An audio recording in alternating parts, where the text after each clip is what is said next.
Vapi GIDC વિસ્તારમાં micro ઓર્ગોકેમ નામની કંપનીના જ બંને કામદારો વચ્ચે બબાલ થયેલી અને એ પૈકી એક કામદારની ચપ્પુ મારીને હત્યા થયેલી છે એવી જાણ ગઈકાલે રાત્રે 8 વાગે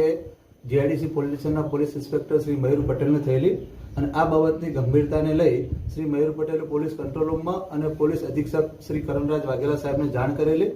અને વલસાડ જિલ્લાના પોલીસ અધિક્ષક શ્રી કરણરાજ વાઘેલા સાહેબની સૂચનાથી અમે તથા જીઆઈડીસીનો સ્ટાફ તાત્કાલિક સ્થળ ઉપર પહોંચી ગયેલો અને આ કામે ભોગ બનનારને હોસ્પિટલ મોકલી આપેલો, પરંતુ ડોક્ટરે એને મરણ જાહેર કરેલો હતો, જેથી ભોગ બનનારના જે સંબંધી છે એમની ફરિયાદ લઈ અને તપાસ શરૂ કરેલી।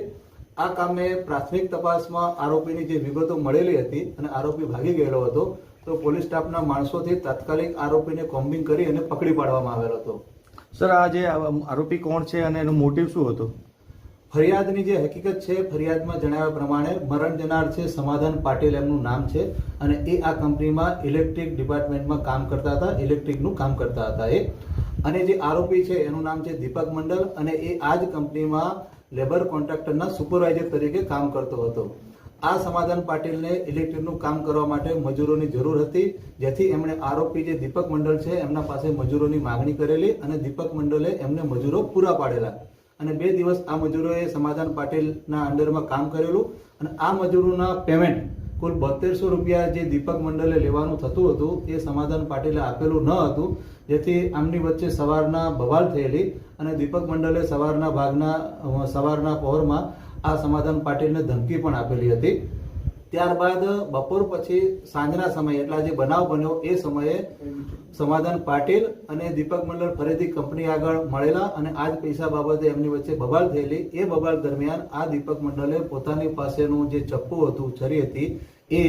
મરણ જનારને મારી દીધેલું અને મરણ જનાર ત્યાં જ મરણ ગયેલા હતા અને એમ્બ્યુલન્સમાં હોસ્પિટલ લઈ ગયેલા, પરંતુ ડોક્ટરે એમને મૃત જાહેર કરેલા હતા। પોલીસે આરોપીને પકડી પાડેલ છે તાત્કાલિક। આરોપી પાસેથી જે ગુનામાં વપરાયેલું હથિયાર હતું એ પણ કબજે કરવામાં આવે છે અને જે નજરે જોનાર સાયદો છે એ લોકોના નિવેદન, બીજા ફોરેન્સિક પુરાવા, મેડિકલ પુરાવા અને સાયંગિક પુરાવા મેળવી અને આ જે આરોપી છે એને કડકમાં કડક સજા થાય એ માટેની કાર્યવાહી પોલીસ કરી રહી છે। 3600 માટે મર્ડર થયું, ટોટલ 7200 રૂપિયાનું પેમેન્ટ હતું, એના માટે આ બબાલ હતી અને એના કારણે આ મર્ડર થયેલું છે એવું જાણવા મળેલ છે હાલની તપાસમાં।